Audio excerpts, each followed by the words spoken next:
आपने civil services का कैसे सोचा कि आपको सिविल सर्विसेज की प्रिपरेशन करनी है? जैसा मेरा बैकग्राउंड मैंने बताया कि 11th 12th में मैंने आर्ट्स पढ़ा था, तो मेरी शुरुआत वहीं से हो गई थी। मेरा सब्जेक्ट वहाँ हिस्ट्री, ज्योग्राफी और पॉलिटिकल साइंस था। तो मैंने वो बेसिक जो एनसीईआरटीज़ हैं वो वहीं कंप्लीट कर लिए थे। और उसके बाद अब चूंकि जो भी ग्रामीण पृष्ठभूमि से छात्र आते हैं या जो भी कमजोर पृष्ठभूमि से हैं, उनको थोड़ा सा बेसिक्स जानकारी नहीं होती हर सब्जेक्ट की, या जो साइंस बैकग्राउंड से भी आते हैं। या टेस्ट से एक फायदा होता है कि आप उन 3 घंटों में आप लिखना सीख जाते हो कम से कम, कि आपको कैसे, अगर 60 पेज, जैसे बीपीएससी में काफी लिखना पड़ता है। यूपीएससी में हमारी बात हुई, यूपीएससी में आपको 50 पेज ही लिखना होता है 3 घंटे में, पर यहाँ जीएस2 में आपको 64 पेज लिखने होते हैं। ओके। तो वो पेज आप कैसे भर पाते हैं, ये चीज टेस्ट सीरीज सिखाएगा। तो अगर आप नोट्स बना रहे हैं, अच्छी चीज है अगर आप नोट्स बना रहे हैं तो, पर अगर नहीं भी बना रहे हैं तो ये अच्छी चीज है कि आप बुक से अच्छे से रिवाइज करें। Hello everyone, welcome to student of friends. अभी हमारे साथ हैं साहिल कुमार सिंह, जिनका बीपीएससी में 154 रैंक के साथ रेवेन्यू ऑफिसर के लिए सिलेक्शन हुआ है और ये हिंदी मीडियम के स्टूडेंट्स हैं। ये इनका फर्स्ट अटैम्प्ट था। साथ ही साथ अभी इन्होंने यूपीएससी का भी फर्स्ट अटैम्प्ट में मेंस लिखा है, जिसका रिजल्ट आना अभी बाकी है। सो काफ़ी इंटरेस्टिंग होगा इनसे जानना कि फर्स्ट अटैम्प्ट में इतने प्रेस्टिजियस एग्जाम्स को इन्होंने कैसे क्लियर किया। इवन आप देख सकते हैं कि यूपीएससी का भी मेंस लिखा है। सो डेफिनेटली ये अपनी जो स्ट्रेटजी है वो आपके साथ शेयर करेंगे और आपको काफ़ी हेल्प मिलेगी। ये पटना में रहकर अपनी तैयारी करते हैं और इन्होंने सेल्फ स्टडी से ही किया है। सो सबसे पहले आप अपना नाम और एजुकेशन बैकग्राउंड बताइए। जैसा आपने बताया, मेरा नाम साहिल है। मैंने अपनी 12वीं तक की शिक्षा बिहार के विभिन्न सार्वजनिक स्कूलों से प्राप्त की। उसके बाद मैंने अपना जो स्नातक है, जो ग्रेजुएशन है मैंने, वो मैंने बीएचयू से प्राप्त किया 2019 से 22 के बीच में, हिस्ट्री ऑनर्स से। ओके। और उसके बाद पिछले 2 वर्षों से मैं तैयारी के क्रम में लगा हुआ हूँ। आपने सिविल सर्विसेज का कैसे सोचा कि आपको सिविल सर्विसेज की प्रिपरेशन करनी है? जो ग्रामीण पृष्ठभूमि से जो हम लोग सभी लोग आते हैं, वो कहीं ना कहीं एक चाम तो बनता ही है। जो भी ग्रामीण पृष्ठभूमि के छात्र हमारे साथ जुड़े हुए होंगे वो सभी लोग जानते होंगे। तो वहाँ से एक बचपन से प्रेरणा थी। पर ये असल चीज़ शुरू होती है ग्रेजुएशन के बाद, जब हम वैसे ये वातावरण में रहते हैं जहाँ सभी लोग प्रिपरेशंस कर रहे हैं। तो हम जानते हैं कि हमारे पास क्या अपॉर्चुनिटीज़ हैं, हमारे पास क्या मौके हैं, क्या अवसर हैं, और उन अवसरों को हम सबसे अच्छे तरीके से कैसे भुना सकते हैं, कहाँ हम सबसे अच्छा काम कर सकते हैं। तो मुझे लगा कि जो भी मेरे पास अपॉर्चुनिटीज़ आएंगी वो प्राइवेट सेक्टर में उतनी अच्छी ना है जहाँ गवर्नमेंट सेक्टर में है। तो उसके बाद से मैंने सीरियसली प्रिपरेशन 2022 के बाद शुरू। वीडियो में आगे बढ़ने से पहले आप सभी के लिए एक इंपॉर्टेंट इन्फॉर्मेशन। आप किसी भी प्रकार के कॉम्पिटिटिव एग्जाम्स की तैयारी कर रहे हो, चाहे यूपीएससी हो या फिर वनडे एग्जाम्स हो या फिर वो नीट जी, या फिर आप स्कूल के स्टूडेंट हैं 6 से लेकर 12 तक के, तो उत्कर्ष क्लासेस आप सभी के लिए नव वर्ष 2025 पर लेकर आ रहे हैं एक धमाकेदार सौगात। उत्कर्ष के न्यू ईयर ऑफर 2025 का लाभ उठाएं और पाएं उत्कर्ष ऐप के सभी ऑनलाइन कोर्सेज पर 90% तक का भारी डिस्काउंट, और साथ ही स्पेशल ऑफर प्राइम कोर्सेज पर 10% तक का एक्स्ट्रा डिस्काउंट, और साथ ही अपने कोर्सेज की अतिरिक्त वैलिडिटी बढ़ाने पर 10% तक की अतिरिक्त छूट। लेकिन फ्रेंड्स, आपको ध्यान देना है, ये जो ऑफर है 3 जनवरी तक ही वैलिड है। उत्कर्ष के ऐप में आपको मिलता है एक्सपीरियंस्ड एजुकेटर से पढ़ने का मौका, और साथ ही live and recorded lectures, e notes and e books, panel PDF, quiz and all India test series, ask it out session और भी बहुत कुछ। तो जल्दी करें, कहीं पीछे आप ना रह जाएं और अपना पसंदीदा कोर्स चुनें। आप जिस भी कॉम्पिटिटिव एग्जाम्स की तैयारी कर रहे हैं, और उत्कर्ष क्लासेस के न्यू ईयर ऑफर 2025 का लाभ उठाएं। लिंक आपको वीडियो के डिस्क्रिप्शन में मिल जाएगा। अपना कोर्स ज्वाइन करें और घर बैठे अपनी धमाकेदार तैयारी उत्कर्ष क्लासेस के साथ शुरू करें। ओके, सो आपकी अभी एज अगर मैं पूछूं तो कितनी है? मेरी एज 22.5 हो गई अभी। जिस दिन रिजल्ट आया उस दिन, उसके 6 महीने पहले मैंने अपना पूरा किया जो 22 साल है। तो अभी 22.5 की एज। ओके, तो इतनी कम एज में आपका सिलेक्शन हो गया, क्या रिएक्शन था आपका और आपके फैमिली वालों का? हम लोग का सर जो होता है कि एलकेजी यूकेजी नहीं होता गवर्नमेंट स्कूल्स में, तो जल्दी थोड़ा सा एजुकेशन हो गया। तो 20 पे मेरा ग्रेजुएशन हो गया था। तो 2 साल तो प्रिपरेशन में लग ही गए। और ये 2 साल जो भी प्रिपरेशन कर रहा है वो सभी लोग जानते हैं कितना हार्ड होता है। तो 2 साल बाद जब सफलता मिली 2.5 साल बाद, तो ऑब्वियस है कि खुशी और जो आगे के लिए एक्साइटमेंट थी, वो दोनों भाव जगे एक साथ। ओके, तो आपने जो प्रिपरेशन है कैसे स्टार्ट करी थी? कॉलेज टाइम से ही पढ़ना स्टार्ट कर दिया था? जी। ऑल्दो आप ये भी बता सकते हैं कि एकेडमिक आपका कैसा रहा? जी। तो 10वीं तक मैं बहुत औसत छात्र था। मेरे 313 यानी 62.6% के आसपास मार्क्स बने थे बिहार बोर्ड में, जो बहुत औसत मार्क्स है। पर 11th 12th के बाद जब मैंने आर्ट्स लेना शुरू किया, आर्ट्स लिया मैंने 11th 12th में, और उसके बाद मैं जब अपने सब्जेक्ट में आया, अपने कंफर्ट जोन में आया, तो मुझे लगता है कि उसके बाद मैंने मेहनत शुरू की। और उसके बाद 12th में मेरे काफ़ी अच्छे मार्क्स थे, 85.8% के आसपास मेरे मार्क्स थे। जो एंट्रेंस था बीएचयू का, उसमें मेरे अच्छे रैंक थे। इलाहाबाद का वो एंट्रेंस हुआ था, उसमें अच्छे रैंक थे। तो उसके बाद मैंने पढ़ना शुरू किया, 2 साल अच्छे से पढ़ा। फिर ग्रेजुएशन में जब गए हम लोग, तो उस टाइम कोविड वगैरह आ गया, तो 1-1.5-2 साल उसके कारण डिस्टर्ब हो गया। पर 22 के बाद जब ग्रेजुएशन पूरा हुआ, ग्रेजुएशन के दौरान भी हम लोग चूंकि एनसीईआरटी से जुड़े हुए थे और जो बेसिक चीज़ें हैं वो पढ़ रहे थे, पर जो असल शुरुआत होती है तैयारी की, जिसे हम औपचारिक शुरुआत कहते हैं, मुझे लगता है कि वो 26 तारीख को शुरू हुई, 26 मई को जब हम लोग कॉलेज से निकले और यहाँ पटना आ गए, तो उसके बाद से तैयारी शुरू। ओके, तो जनरली कहा जाता है कि सिविल सर्विस की अगर तैयारी करनी है जी। तो एनसीईआरटी पढ़ो और फिर आप स्टैंडर्ड बुक्स हो गए या फिर रेफरेंस बुक जो भी हैं और भी कोचिंग्स के वैल्यू एडेड मटेरियल्स हैं वो स्टूडेंट रेफर करते हैं अपनी तैयारी के लिए। सो आप एक बेसिक बताइए कि स्टार्ट सबसे पहले आपने कैसे किया, सिलेबस देगा, पीवाईक्यू लगाए या फिर एनसीईआरटी, कैसे स्टार्ट करना चाहिए या फिर स्टूडेंट्स को? जैसा मेरा बैकग्राउंड मैंने बताया कि 11th-12th में मैंने आर्ट्स पढ़ा था, तो मेरी शुरुआत वहीं से हो गई थी। मेरा सब्जेक्ट वहाँ हिस्ट्री, ज्योग्राफी और पॉलिटिकल साइंस था, तो मैंने वो बेसिक जो एनसीईआरटीज़ हैं वो वहीं कंप्लीट कर लिए थे। और उसके बाद अब चूंकि जो भी ग्रामीण पृष्ठभूमि से छात्र आते हैं या जो भी कमजोर पृष्ठभूमि से हैं, उनको थोड़ा सा बेसिक्स जानकारी नहीं होती हर सब्जेक्ट की, या जो साइंस बैकग्राउंड से भी आते हैं, तो उनको उनके लिए एनसीईआरटीज़ काफ़ी ज़रूरी होती हैं, क्योंकि वो बेसिक जो चीज़ें हैं उनकी जानकारी दे देती हैं, उस विषय में आधारभूत जो चीज़ें हैं उसकी जानकारी दे देती हैं। तो एनसीईआरटी इसके लिए जरूरी है, पर उसके लिए वैल्यू एडिशन पढ़ना मुझे नहीं लगता कि वो एक अच्छा आइडिया होगा। एनसीईआरटीज़ में विभिन्न माध्यमों से जैसे बच्चों को समझाया जाता है, उस तरीके से सिखाने के लिए, आपको सब्जेक्ट की बारीकियां सिखाने के लिए वो एनसीईआरटी माध्यम बनती हैं। तो अगर आप शुरुआत कर रहे हैं, अभी आपके पास 2-3 साल का वक्त है, या अगर आपके पास 1.5 साल का भी वक्त है, तो शुरुआत में 1-1.5 महीने एनसीईआरटी से शुरुआत करें। ओके, सो अब एनसीईआरटी से शुरुआत कर लिया जिसने और जिसका बैकग्राउंड भी बहुत ज़्यादा हार्ड नहीं, कह सकते हैं एकेडमिक बहुत ज़्यादा अच्छा नहीं था, तो वो लोग कैसे करें तैयारी स्टार्ट?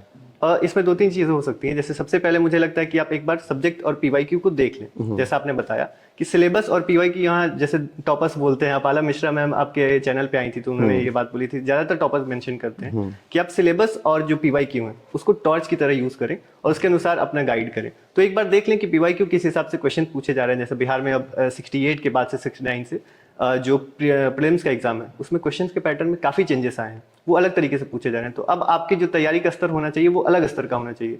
मेंस के जो क्वेश्चंस हैं वो अब अलग पैटर्न पे आते हैं। आपसे वो एक तो मांग करते हैं कि आपके विषय की समझ अच्छी हो, विषय वस्तु की, और उसके साथ गहराई के साथ साथ आपके हर टॉपिक पे थोड़ी थोड़ी जानकारी हो, ताकि आप अलग अलग विषयों पे थोड़ा थोड़ा सा भी लिख सके। तो इन अनुसार आप देखें, एक बार सिलेबस ये देख लें, और उसके बाद जो भी स्टैंडर्ड रिसोर्सेज जो भी टॉपर्स बता रहे हैं वो आप फॉलो कर सकते हैं। ओके, सो जैसे स्टार्ट करते हैं तैयारी, सो आपने तैयारी इंटीग्रेटेड रखी प्री और मेंस की या फिर सेपरेट की थी? जैसा मैंने बताया कि यूपीएससी का अटेम्प्ट था, तो ये मेरा सेकंड अटेम्प्ट था। आपने वहाँ मुझे लगता है कि ठीक कर देना होगा। मैंने 23 में पहला अटेम्प्ट दिया था और वहाँ मेरे 64% के 64 मार्क्स बने थे और 66 के आसपास कट ऑफ गई थी ईडब्ल्यूएस की, तो 2-3 मार्क्स से मेरे छूट गए थे। तो मैंने यूपीएससी की तैयारी शुरू की थी। तो वहाँ प्री मेंस का आप अलग करेंगे तो वो मुझे लगता है कि एक अच्छी शुरुआत नहीं होगी। तो वहाँ मैंने इंटीग्रेटेड पढ़ना शुरू किया और उसके बाद प्रीलिम्स का एग्जाम हुआ 30 सितंबर को, तो मैंने बीपीएससी का एग्जाम दिया और वहाँ फॉर्चुनेटली हो गया। ओके, सो अब जो स्टूडेंट तैयारी कर रहे हैं तो उनको प्री और मेंस की आप डिटेल स्ट्रेटजी बताइए। अगर इंटीग्रेटेड भी करना है, कौन से बुक्स या रिसोर्सेज फॉलो करें और कैसे स्टेप बाय स्टेप वो अपना सिलेबस कवर करें? इसमें 2 चीज़ें हो सकती हैं। सबसे पहला, जो 17वीं का एग्जाम देने वाले हैं, अभी 13 तारीख को एग्जाम होने वाला है, उसमें ज़्यादातर लोग अभी प्री के मोड में हैं और प्री के मोड में रहना भी चाहिए। आप ज़्यादा से ज़्यादा साइंस और जो आपका बिहार करंट अफेयर्स है, नेशनल करंट अफेयर्स है और बिहार की जो स्टैटिक चीज़ें हैं वो आप इन 4 सब्जेक्ट्स पे पढ़ें। और मुझे लगता है कि 2 चीज़ें जो और मेंशन करनी चाहिए मुझे, जो मुझे फ़ायदा की, आप एक मैथ्स और पॉलिटी, इससे लगभग 22 से 25 क्वेश्चन हर साल आते हैं और इसमें एक्यूरेसी काफ़ी अच्छी रहती है। आप 18 से 19 क्वेश्चन आराम से मार सकते हैं। तो यहाँ आप एक लीड ले सकते हैं और ये 17वीं वालों के लिए। मेंस का फिर आप उसके बाद देख सकते हैं। जो 71वीं या 72वीं या उसके बाद आने वाले एग्जाम्स हैं, जिनके पास अभी 1-2 साल का वक्त है, वो आराम से शुरुआत करें। जैसा हमने बात की कि आप पहले सिलेबस देखिए, पीवाईक्यूज देखिए, और उसके बाद जो स्टैंडर्ड रिसोर्सेज हैं, जैसे लक्ष्मीकांत हो गया पॉलिटी में, अगर आप एनसीईआरटी पढ़ चुके हैं तो उसके बाद लक्ष्मीकांत आप एक बार पढ़िए शुरुआत से। धीरे धीरे जो आपको समझ में नहीं आ रहा है, हिंदी में तो ये खासकर दिक्कतें आती हैं कि सब्जेक्ट टॉपिक ऐसे ऐसे रहते हैं या वर्ड्स ऐसे ऐसे रहते हैं, तो आप एक बार उन वर्ड्स को देखिए। अगर जो समझ में नहीं आ रहा उसको गूगल कीजिए, थोड़ा सा वक्त दीजिए। पहली बार पढ़ने में थोड़ा सा बहुत टाइम लगता है। मतलब मुझे पहली बार पॉलिटी लक्ष्मीकांत से पढ़ने में 2-2.5 महीने का वक्त लग गया था, पर अब मैं जब रिवाइज करता हूँ तो 7 से 8 दिन का वक्त लगता है। तो आप पहले थोड़ा चीज़ों को समझ के, थोड़ा वक्त दे के धीरे धीरे पढ़ना शुरू करें हर सब्जेक्ट को, और उसके बाद इसके अनुसार चलते जाएं। ओके, तो बाकी सब्जेक्ट को बताइए कि कैसे कवर करें, कैसे पढ़ना। जैसे आपने पॉलिटी का बताया, पॉलिटी को और कैसे अच्छे बेटर तरीके से कवर किया जा सकता है, क्या पढ़ने का तरीका होना चाहिए? जी, जैसे आप ज्योग्राफी पढ़ रहे हैं तो ज्योग्राफी में एनसीईआरटीज़ काफ़ी इंपॉर्टेंट रोल प्ले करती हैं, 11th-12th की खासकर। आप वो कर सकते हैं। पर हिंदी में जो एनसीईआरटी है 11th-12th की ज्योग्राफी की, वो काफ़ी, उसके वर्ड्स हार्ड है। तो आप कोई रेफरेंस बुक, जैसे मैं जो दृष्टि की बुक है, क्विक बुक आती है एक पतली सी, वो देख लेता था। आप ऐसे ही हर चीज़ों को, क्विक बुक में क्या अच्छी चीज़ है कि वो एक तो पहले टॉपिक की जानकारी दे देते हैं और उसके बाद जो भी पीवाईक्यूज पूछे गए हैं यूपीएससी में, सीडीएस में, सिविल सर्विसेज में, सीएसई में, कहीं भी, या कोई स्टेट स्पेसिफिक हो गया जैसे बिहार पीसीएस में, यूपी पीसीएस में, तो वो सब क्वेश्चंस को कंपाइल कर देते हैं एक जगह, जिससे आप उसका आइडिया लगा सकते हैं। मेंस का भी वहाँ कंपाइल रहता है। तो ये दो चीज़ें आप यूज़ कर सकते हैं। ऐसी सब्जेक्ट में जैसे स्पेक्ट्रम हो गया, तो आप स्पेक्ट्रम को प्री मेंस के लिए दोनों के लिए यूज़ कर सकते हैं। अलग अलग चीज़ें हैं इकोनॉमी में। अब बिहार में चूंकि इकोनॉमी से ज़्यादा क्वेश्चन रहते नहीं हैं, तो अगर जो भी लड़का यूपीएससी के लिए कर रहा है, साथ में जो 71वीं 72वीं करने वाले हैं, उनमें ज़्यादातर ऐसे छात्र हैं जो यूपीएससी भी देंगे आगे। तो अगर आप वो करना चाहते हैं तो मुझे लगता है कि मृणाल सर का जो रिसोर्स है, जैसे मैंने उनका नोट्स पढ़ा था, तो वो काफ़ी मददगार है, पर वो काफ़ी बल्कि भी है। तो आप अपने अनुसार वो देख सकते हैं। आपकी रणनीति अपने अनुसार होनी चाहिए। ओके। जैसे बिहार स्पेशल है, उसको कैसे कवर करें? जी, तो जो यूपीएससी के छात्र हैं या जो ऐसे छात्र हैं जो ज़्यादा अपना ध्यान बेसिक सब्जेक्ट्स पे डालना चाहते हैं, उनके लिए एक पतली सी बुक आती है, मैंने वो रेफर की थी, एडुटेरिया की बुक आती है, एकदम पतली सी है, 60-70 पन्नों की है, छोटे छोटे उसमें। तो वो आप 3 से 4 दिन का काम है वो। अगर आप वो ईमानदारी से कर लेते हैं, तो अगर बिहार स्पेसिफिक से मुझे लगता है कि 15 से 20 क्वेश्चन आते हैं, तो आप उसमें अच्छा 80% के आसपास एक्यूरेसी स्कोर कर सकते हैं। तो कम रिसोर्स में आप कम आउटपुट देके ज़्यादा, कम इनपुट देके आउटपुट ज़्यादा ले सकते हैं। तो मुझे लगता है बिहार स्पेसिफिक आप वहाँ से कर सकते हैं। ओके। जैसे अभी आपने स्टार्टिंग में बताया था कि जो 17th वाला जो एग्ज़ाम है अभी वो देना चाह रहे हैं, तो साइंस और थोड़ा स्पेशल पे फोकस करेंगे तो हो जाएंगे। जी जी। बाकी अगर और हम सब्जेक्ट की बात करें तो कौन से ऐसे सब्जेक्ट हैं या फिर टॉपिक्स हैं जो मेजोरिटी में आते हैं बीपीएससी के प्रीलिम्स में? जी, तो एक तो साइंस की बात हो गई कि साइंस से करीब करीब 25 से 30 क्वेश्चन साइंस से आते हैं। इसके अलावा जो बिहार स्पेसिफिक है और बिहार करंट अफेयर्स है, यहाँ से भी 25 से 30 क्वेश्चन बनते हैं।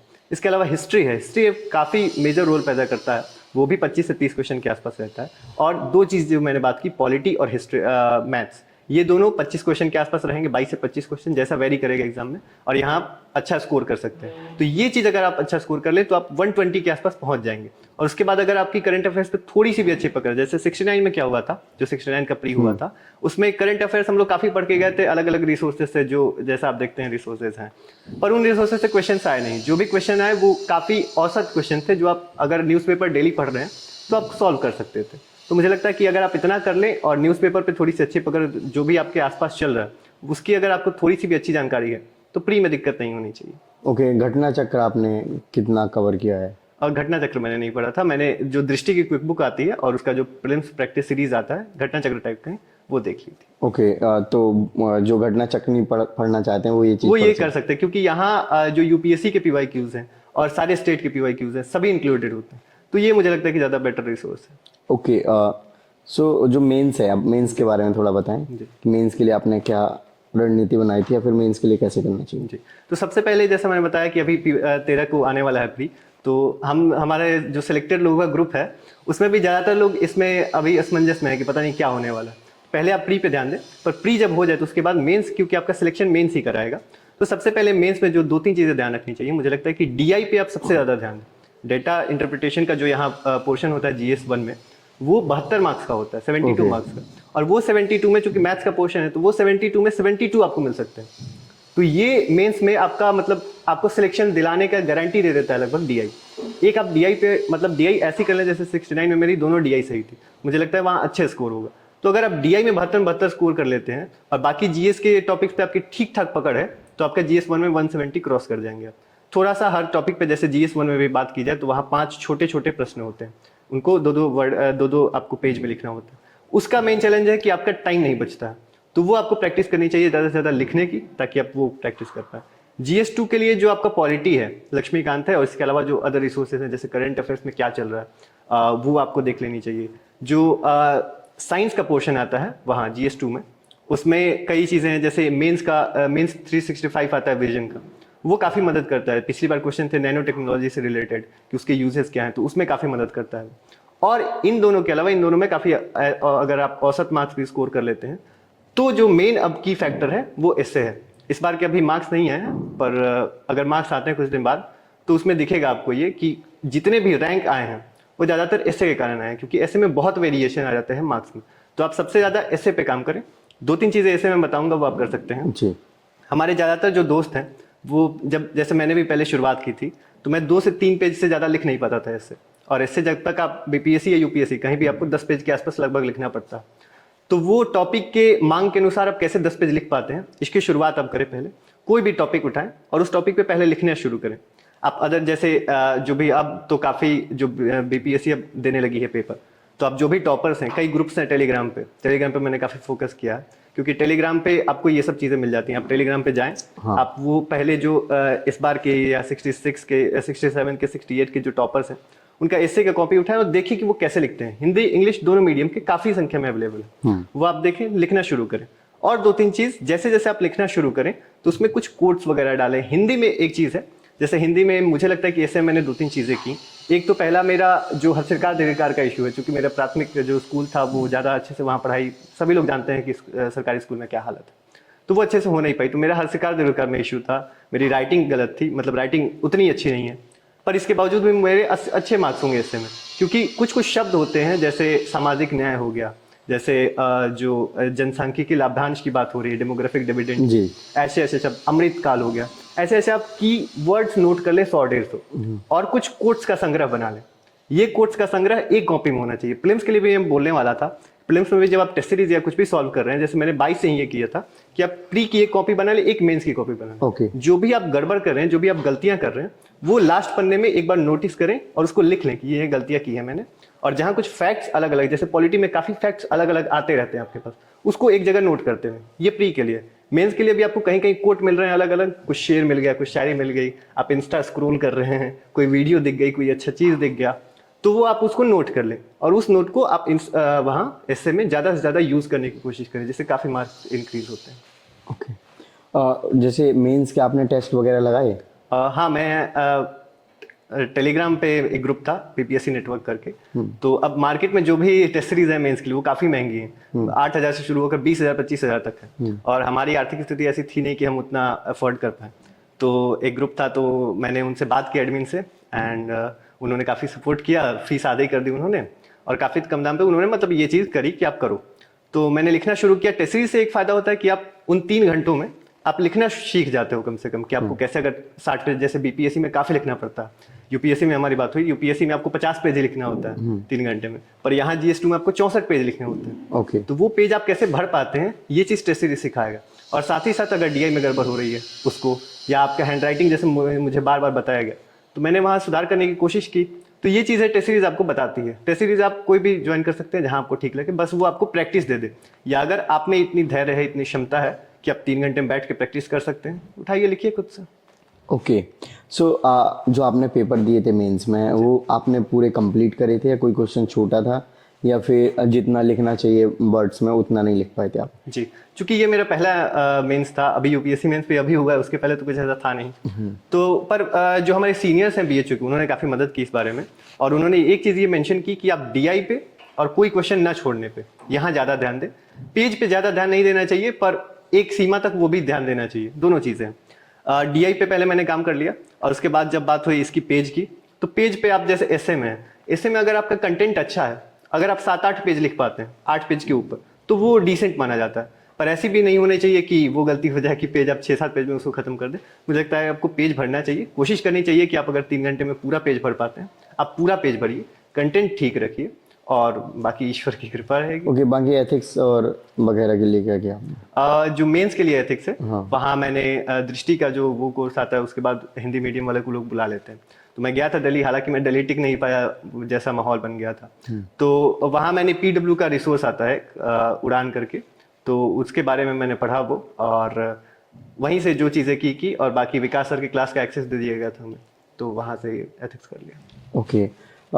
जैसे जो 3 महीने मिलते हैं अराउंड, जो प्रीलिम्स हो जाता है 3 ही महीने मिलते हैं ना बीपीएससी में, तो वो आप टाइम कैसे यूटिलाइज करते हैं मेंस की तैयारी के लिए? क्या सारी जीएस उस टाइम पे पढ़ लेते हैं, इतना टाइम होता है, अच्छे से रिवीजन हो पाए, और रिवीजन करते भी हैं तो कैसे रिवीजन करते हैं, और एक बार हो पाता है रिवीजन, 2 बार हो पाता है, और वो कैसे रहता है ओवरऑल? जैसे हमने बात की, ज़्यादातर लोग जो हैं वो लोग तैयारी कर रहे हैं काफ़ी लंबे टाइम तक, कम से कम 1-1.5 साल से तैयारी कर रहे हैं, वही लोग सीरियस अटेम्प्ट देंगे।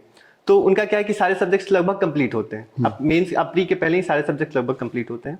मेंस के बाद जिस दिन आप प्री देके आते हैं, आपको पता होता है कि हाँ मेरा प्री हो रहा है या नहीं, क्योंकि 1 महीने वो रिजल्ट के कारण आपके खराब हो सकते हैं। इस बार भी मैं ये मेंशन करूंगा कि जिनका 70वीं प्री ठीक जाता है, वो प्लीज़ मेंस की तैयारी शुरू कर दें। आपको नहीं भी होगा तो अभी आपको मेंस ही तैयार करना है, तो ये बहुत दिक्कतें होती हैं कि जिनका लग रहा था कि प्री क्लियर नहीं होगा, उनका प्री क्लियर हो गया, उसके बाद उनको 2 ही महीने का टाइम मिला। तो एक चीज़ ये है। दूसरी चीज़, जब आप मेंस की तैयारी शुरू करते हैं तो आपको प्री से बहुत अलग हटना होता है। आपको एनालिसिस पे ध्यान देना होता है, आपको पॉलिटी में अलग अलग सब्जेक्ट्स पढ़ने पड़ेंगे, अलग अलग जो टॉपिक्स हैं उनको ध्यान देना पड़ेगा। हिस्ट्री में भी यही है, साइंस में काफ़ी आपको ध्यान देना पड़ता है क्योंकि GS2 में काफ़ी उसका वो है, वेटेज है, और साथ ही साथ एसए पे। तो ये 3-4 चीज़ें हैं। और जो आपने रिवीजन की बात की, तो रिवीजन जो आपने नोट्स बनाए हुए हैं, अगर आपने नोट्स बनाए होंगे तो वो करें, या अगर आप किताब से पढ़ते हैं, जैसे मैंने नोट्स बनाए थे शुरू में, पर वो नोट्स मैं रिवाइज नहीं कर पाया तो मैं बुक से ही पढ़ता था। तो अगर आप बुक से पढ़ते हैं उससे भी कोई इशू नहीं है, आप बुक से पढ़ें, आप रिवाइज करें। और अगर आप, जैसे मेरा मानना है कि अगर आपके आसपास कोई लाइब्रेरी का एक्सेस है तो आप प्लीज़ लाइब्रेरी ज्वाइन करें। एक ऑडियंस इफेक्ट की बात होती है कि जब आप बहुत लोगों के बीच में बैठे हैं तो आप अच्छा परफॉर्म कर पाते हैं। तो आप रील्स नहीं देख सकते लाइब्रेरी में, आप बैठ के गेम्स नहीं खेल सकते, तो आप लाइब्रेरी में जाइए, कम से कम मेंस के 3 टाइम पे, 3 जो महीने हैं वहाँ लाइब्रेरी ज्वाइन कीजिए।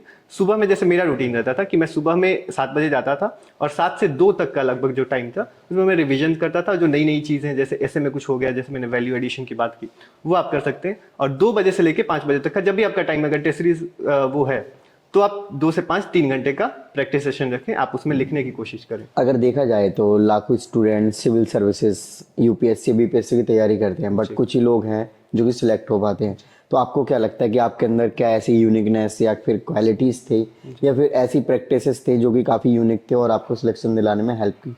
जी, 2-3 चीज़ें हैं इसमें। सबसे पहले मैंने जैसे बात की, सबसे पहले आप में कंसिस्टेंसी होनी चाहिए। हर सुबह आप में ये क्षमता होनी चाहिए कि आप हर सुबह उठें और जहाँ भी आप पढ़ाई करते हैं, या अपने स्टडी रूम पे करते हैं या आप लाइब्रेरी में पढ़ाई करते हैं, वहाँ आप जाएँ। क्योंकि क्या होता है, कई जैसे दिन होते हैं जो आप शाम को लौट रहे हैं, थके हारे हैं, कुछ ऐसा हो गया, किसी से बात हो गई, किसी से बकझक हो गई।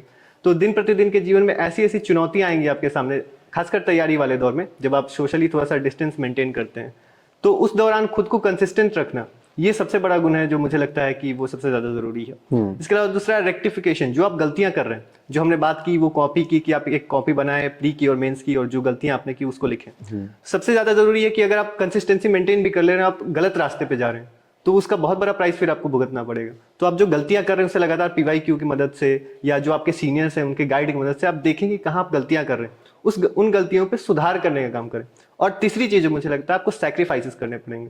काफ़ी चीज़ें तैयारी के क्रम में बहुत चीज़ें सेक्रीफाइस करनी पड़ेंगी आपको, ऐसी ऐसी चीज़ें सेक्रीफाइस करनी पड़ेंगी, ऐसे ऐसे लोग सेक्रीफाइस करने पड़ेंगे जिनके बारे में आपने कभी सोचा भी नहीं होगा। पर इसमें भी आपको एक बैलेंस बनाना है। जैसे मुझे लगता है कि मैं जो इन 2 सालों में के क्रम में था, मैंने कुछ ज़्यादा ही त्याग कर दिया, मैंने कुछ ज़्यादा ही सेक्रीफाइसेस कर दिए। तो आप कुछ कम से कम दोस्तों का एक अच्छा ग्रुप बना के रखें, 2 या 3 जो भी लोग हैं आपके अंदर, जो आपको जब आप ऐसे स्थितियों में होते हैं जहाँ आपको लगता है कि अब आप गिव अप कर दें, अब आप छोड़ दें, जैसे जब आप शाम को निकलते हैं और आसमान की तरफ ऐसे देख के कहते हैं ईश्वर क्या कर रहे हो मेरे साथ, जब आप लगातार फेलियर से जूझते हैं, ऐसे टाइम में दोस्त आपके जो हो गए, आपके जो फैमिली मेंबर्स हो गए, वो काफ़ी मदद करते हैं। मेरे पिताजी अक्सर, जब CAPF का रिजल्ट आया, मेरा फाइनल सिलेक्शन नहीं हो पाया, पहली बार में प्री नहीं हुआ, तो उसके बाद लंबे लंबे लेटर्स लिखा करते थे, इतने लंबे लंबे लेटर्स लिखा करते थे कि चलो कोई नहीं, ये चीज़ें हैं, इतना कंपटीशन है। तो वो चीज़ काफ़ी मदद करती है। तो मुझे लगता है ये चीज़ करनी चाहिए। और बाकी स्क्रीन के उस तरफ और स्क्रीन के इस तरफ आने में, जैसा हमारी बात हुई कि एक PDF में नाम आने का अंतर है। राइट। तो मैं आपसे इंटरव्यू का एक्सपीरियंस जानना चाहूँगा। आपके इंटरव्यू में कैसा रहा आपका? आपको क्या एक्सपेक्टेशन थे इंटरव्यू से, और आपने जो एक्सपेक्ट किया था उसके अकॉर्डिंग रहा? जी। मेरा इंटरव्यू के साथ थोड़ा सा इशू है। जैसे मुझे लगता है कि मेरा इंटरव्यू पर्सनली अच्छा जाना चाहिए था, पर जो CAPF का भी इंटरव्यू था उसमें मेरा काफ़ी औसत गया। वहाँ जो मेरे पहले वाले कैंडिडेट थे, उनका हिंदी साहित्य का बैकग्राउंड था, और उनसे जहाँ खत्म हुआ क्वेश्चंस, वहीं से मेरे क्वेश्चन शुरू हुए। तो लगातार लगभग 19 मिनट शीलवर्धन सर का बोर्ड था, और वो 19 मिनट लगातार सिर्फ हिंदी साहित्य पे बात चली। हिंदी साहित्य की मेरी जानकारी थी नहीं, तो मैं थोड़ा सा डरा हुआ था कहीं यहाँ भी इंटरव्यू ऐसा ना जाए। 15 अक्टूबर को फर्स्ट दिन ही मेरा इंटरव्यू था, और यादव सर का बोर्ड अलॉट हुआ था मुझे। मैं गया और क्वेश्चंस काफ़ी इजी ही थे, मतलब बहुत सामान्य से औसत क्वेश्चन थे। पर मुझे लगता है कि वहाँ थोड़ा सा गड़बड़ हुआ। जैसे मेरा कॉन्फिडेंस लेवल थोड़ा सा उस टाइम हिला हुआ था, और जो बेसिक चीज़ें हैं, जैसे पूर्ण स्वराज की घोषणा, एक इस पे क्वेश्चन था। ये क्वेश्चन का मैं पूर्ण स्वराज का वर्ड याद ही नहीं कर पा रहा था। कई बार आप नर्वस होते हैं, आपकी दिमाग में कई चीज़ें चल रही होती हैं, लाइफ में जो जो हुआ, कैसे कैसे आप यहाँ तक आए। इंटरव्यू बोर्ड में जाने के बाद आपको सब एक साथ दिखाई देता है, आप कहाँ से आए। तो वो चीज़ थोड़ी सी हुई, पर उसके बाद जो भी क्वेश्चन थे वो अच्छे आंसर दिए और वो ठीक ठाक आंसर थे। थोड़ा सा एक जगह हुआ कि जैसे यहाँ यूपीएससी में काफ़ी अच्छे गेट्स वगैरह खोलने वाले होते हैं, पर यहाँ थोड़ा सा वो पारंपरिक तरीका का था, तो मैंने पुश कर दिया गेट करने को। वहाँ एक दो गलती मुझे दिखी थी, तो मैं काफ़ी उदास भी था कि शायद मेरा फाइनल सिलेक्शन ना हो पाए। तो मैं आया और उसी दिन अपना सामान वामान पैक किया यहाँ से। मुझे बहुत गंदा लग रहा था, मैं बनारस चला गया जहाँ मेरे दोस्त वगैरह हैं, उनसे 2-3 दिन बात करके फिर मैं वापस लौटा और उसके बाद फिर 70वीं के प्री में लग गया। पर मुझे लगता है कि जो मेंस मेरा था वो मेंस अच्छा गया था और एसए में मेरे काफ़ी अच्छे स्कोर थे, तो अगर इंटरव्यू में औसत भी मार्क्स आते तो मेरा सिलेक्शन हो जाता, पर रैंक 154 आ जाएगी, ये थोड़ा सा अनएक्सपेक्टेड था। ओके, अब ओवर द प्रिपरेशन की बात करें तो आपने एक क्या शेड्यूल फॉलो किया है? क्या एक फिक्स शेड्यूल ठीक रहता है प्रिपरेशन के लिए, या फिर अप्स एंड डाउन, जैसे डेली आप कभी कुछ काम करने लग गए तो वो शेड्यूल फॉलो नहीं हो पाता है, या फिर तो इसलिए फिर टारगेटेड शेड्यूल बनानी चाहिए कि आज हमें ये सब्जेक्ट को इतना पढ़ना है या फिर ये टॉपिक्स आज कवर करने हैं? जैसा छात्र कहते थे कि everything has been figure out except how to live, तो मुझे लगता है कि तैयारी के क्रम में भी यही है, हर इंसान का अलग अलग तरीका है। मेरा मानना है कि थोड़ी सी कंसिस्टेंसी की तो ज़रूरत है। तो जैसा मैं करता था कि मैंने लाइब्रेरी शुरू से ही ज्वाइन की, तो लाइब्रेरी में जाता था ना, सुबह में 6-6:30 के आसपास उठे, दीदी मेरी हैं तो वो काफ़ी मदद करती हैं मुझे, कपड़ा वगैरह धोने के, खाने वगैरह के, इन सब में काफ़ी सपोर्ट था। मैं सुबह 6:30 में उठता था, थोड़ा सा एक्सरसाइज वगैरह करके लाइब्रेरी चला जाता था, फिर 10 बजे के आसपास आता था, लंच करता था, जो खाना वगैरह कुछ हुआ वो किया, ब्रेकफास्ट वगैरह किया, लंच लेके चला गया, लाइब्रेरी में बैठे और अगर प्री हुआ तो प्री के अनुसार और मेंस हुआ तो मेंस के अनुसार फिर पढ़ा, और फिर शाम को 6-7 बजे के आसपास लौटे, लाइव गए मार्केट वार्केट कुछ सामान वामान लाए और फिर आके अपना अगला दिन शुरू किया। तो ये एक चैलेंज की बात हो रही थी कि जैसे ज़्यादातर स्टूडेंट्स जो है वो लूप में फंस जाते हैं। क्या होता है कि आपके पास 2-3 कपड़े हैं और एक वही लाइब्रेरी का कोना है, वही सेम किताबें हैं 10-12 और सेम जीवन है, सेम खाना है। तो जब आप 6-7 महीने कर लेते हैं शुरुआत में काफ़ी इंटरेस्टिंग होती हैं चीज़ें, पर उसके बाद पूरी लाइफ लूप में चलने लगती है, लगता है कि आपको हर दिन रिपीट हो रहा है आपका। तो इस लूप से आप कैसे खुद को बचा पाते हैं, ये मुझे लगता है कि वो जो हम तीन चीज़ें बात की हमने चैलेंजेस के बारे में, उसमें सबसे बड़ी चीज़ है कि आप इस लूप से बचाइए खुद को। बीच में अगर आप 1-2 दिन छुट्टी लें, कहीं किसी दोस्त के पास चले जाएं, कहीं घूम लें, जैसे मैं बनारस चला जाता था कभी कभी बीच में, आप वैसे कुछ करें, कुछ अदर चीज़ें करें, जैसे कभी कभी मैं स्केट बोर्डिंग करता था, आपको अगर वैसा कुछ शौक है तो आप उसको फॉलो करिए, बोरियत से बचे रहिए, बस ये। ओके, नोट्स जो आपने बनाए थे, तो नोट्स कैसे बनाए थे? जैसे आपने बताया था कि प्री का अलग बनाया आपने, मेंस का अलग बनाया, तो सारे सब्जेक्ट से बनाए थे या फिर अलग अलग कह सकते हैं कि कंपाइल कर लिए सबको एक ही नोट्स में? जैसे तैयारी की शुरुआत होती है तो सबसे पहले मुझे लगा था कि पॉलिटी मुझे शुरुआत करनी चाहिए, क्योंकि उसकी जो सब्जेक्ट की अवधारणात्मक समझ है वो थोड़ी सी ठीक करनी थी, तो मैंने वहाँ से शुरू किया, लक्ष्मीकांत पहले पढ़ा और उसके नोट्स बनाए, प्री मेंस का इंटीग्रेटेड एक नोट्स बनाया। पर उसके साथ इशू है कि वो अगर आप जो लक्ष्मीकांत बुक है वो 500 पन्ने की है, 600 पन्ने की है, तो आप जो नोट्स बनाते हैं वो भी 150-200 पन्ने में लगभग चला ही जाता है, क्योंकि हर चीज़ उसमें इंक्लूड करनी है आपको। तो मैंने वो नोट्स बनाए पर मैं उसको रिवाइज ज़्यादा कर नहीं पाया, क्योंकि वो चीज़ हर चीज़ आपको रिपीट नहीं, जब भी आप किताब पढ़ते हैं तो आपको एक नए नए फैक्ट्स मिलते हैं। तो उसके बाद मैंने ये मेरा चूंकि 6 महीने ऐसे खराब हो गया, तो उसके बाद मैंने किया कि आप जहाँ आप जो भी किताब पढ़ रहे हैं वहाँ आप हाईलाइट किए हैं, वहाँ उसको और हाईलाइट कीजिए, जो जो नए टॉपिक्स मिल रहे हैं, जो जो नए पॉइंट्स मिल रहे हैं आप उसको हाईलाइट कीजिए, और उसके बाद जो स्टिकी नोट्स होते हैं उसकी मदद से, या जहाँ पेज नीचे खाली हैं, कोई भी चीज़ आपको मिल रही है बुक में ही ऐड करते जाता था मैं। इससे क्या होता था कि आप बुक को रिवाइज करते जाएंगे जल्दी जल्दी, और एक एक चीज़ जो आपको नए नए फैक्ट्स मिले हैं तैयारी के क्रम में, जो यूज़ हो सकते हैं प्री मेंस कहीं भी, वो आपको एक जगह पे कंपाइल मिल जाएंगे। तो अगर आप नोट्स बना रहे हैं अच्छी चीज़ है, अगर आप नोट्स बना रहे हैं तो, पर अगर नहीं भी बना रहे हैं तो ये अच्छी चीज़ है कि आप बुक से अच्छे से रिवाइज करें। करंट अफेयर्स का क्या रिसोर्स होना चाहिए, चाहे यूपीएससी का हो या फिर बीपीएससी का हो? क्योंकि न्यूज़पेपर जैसे इंग्लिश वाले हैं तो the Hindu, Indian express refer कर लेते हैं करंट अफेयर्स के लिए, बट हिंदी मीडियम वालों के साथ चैलेंजेस आ जाते हैं थोड़ा सा। जी, तो 2 चीज़ें इसमें, पहला अगर जो भी हिंदी मीडियम के छात्र हैं तो इंग्लिश पढ़ने में थोड़ी सी दिक्कत होती है, पर मेरा मानना है कि आप जहाँ भी हैं वहाँ आप एक इंग्लिश न्यूज़पेपर, क्योंकि वो एक स्टैंडर्ड प्रदान करता है आपको, तो एक इंग्लिश न्यूज़पेपर आप पढ़ना शुरू करें एटलीस्ट। मुझे इंग्लिश का, मेरा 10th में इंग्लिश में 39 मार्क्स थे, मैं कैसे कैसे पास किया, तो आप एक इंग्लिश न्यूज़पेपर पढ़ना शुरू करें एटलीस्ट, उसकी कोशिश करें। और साथ में एक, अगर आप बिहार की तैयारी कर रहे हैं तो बिहार स्पेसिफिक कोई भी एक, हिंदुस्तान या जागरण, कोई भी एक न्यूज़पेपर आप पढ़ें, क्योंकि वो जो चीज़ें हैं जो बिहार में चल रहा है उसकी बेसिक जानकारी देता है। और इसके साथ जो आपने करंट अफेयर्स की बात की, अगर आप न्यूज़पेपर ईमानदारी से पढ़ रहे हैं, उसके नोट्स वगैरह बना रहे हैं, तो उसमें उसके बाद कोई दिक्कत बचती नहीं है। पर अगर आप एक कोई ऐसा मैगजीन फॉलो कर पाते हैं जैसे विजन की मैंने काफ़ी 1 साल तक 1.5 साल तक करीब शुरुआत में की, पर उसके बाद काफ़ी चीज़ें रिपीट होने लगती हैं, तो आपको हर विषय के बारे में जानकारी हो गई तो उसके बाद आप स्किप कर सकते हैं। तो मुझे लगता है कि जब आप तैयारी शुरू कर रहे हैं, कम से कम 1-1.5 साल शुरुआत में आप विजन की या कोई भी जो आपको अच्छी लगती है, मुझे विजन की अच्छी लगती है क्योंकि उसका कंटेंट का स्तर बहुत अच्छा होता है। तो अब अगर आप विजन का पढ़ रहे हैं मंथली, तो 1-1.5 साल कोई भी आप मंथली शुरुआत में पढ़ें और उसका आइडिया ले लें। ओके, सो लास्ट में आप एक सम अप कर सकते हैं कि जो स्टूडेंट हिंदी मीडियम बैकग्राउंड के हैं और बीपीएससी की तैयारी करना चाह रहे हैं तो वो क्या क्या चीज़ें करें सो दैट कि उनका थोड़ा जल्दी सिलेक्शन हो जाए। सबसे पहले तो खुद पे भरोसा रखें, जहां भी अभी 17वीं में जो देने वाले हैं। मेरा मानना है कि जब भी आप एग्जाम हॉल में प्रवेश करें तो एटलीस्ट उतने टाइम के लिए, अगर इसे घमंड कहा जाए तो आप इसे घमंड ही कहें, पर उतने टाइम के लिए खुद पे भरोसा रखें कि इस हॉल में 30 लोग अगर हैं, इन 30 लोगों में सबसे बेटर मैं हूं और मेरा सिलेक्शन हो रहा है। उन 2 घंटों के लिए, उन 3 घंटों के लिए जब आप प्री मेंस में बैठ रहे हैं, ये बहुत जरूरी चीज है कि आपको खुद पे भरोसा हो, नहीं तो फिर प्री या मेंस जो भी है वो गड़बड़ हो जाएगा। क्योंकि वहां बहुत कंपटीशन, आप देख रहे हैं कि 1 लाख लोग निकल रहे हैं, इतने लोग निकल रहे हैं भीड़ में, उस भीड़ में खुद को कैसे आपको अलग करना है। 69 में ही करीब करीब 3-3.5 लाख लोग बैठे, उसमें से 300 लोगों का सिलेक्शन हुआ। जब आप 3 लाख लोगों को एक सामने देखेंगे तो ऑब्वियस है कि आप नर्वस होंगे। तो मुझे लगता है कि उस टाइम पे आप खुद पे कॉन्फिडेंस रखें, एटलीस्ट खुद पे कॉन्फिडेंट फील करें और प्री में उसके साथ जाएं। और इसके साथ साथ जो डेली रूटीन की हमने बात की, डेली रूटीन को टॉक्सिक नहीं बनाएं, प्लीज टॉक्सिक नहीं बनाएं। आप अपने फैमिली लोगों से या अपने जो भी रिश्तेदार हैं उनसे कांटेक्ट में रहें, ज्यादा नहीं पर सीमित टाइम तक कांटेक्ट में रहें, लोगों से बातें करें, प्रेम करें, जैसा आपको अच्छा लगे। Right, okay, thank you so much for your lovely message. Thank you. Okay, so friends, I hope आपने जो इनकी स्ट्रेटजी सुनी है, साथ ही साथ एक्सपीरियंस सुना है, काफ़ी अच्छा लगा होगा, साथ ही इंस्पिरेशन एंड मोटिवेशन मिला होगा। थैंक यू, जय हिंद।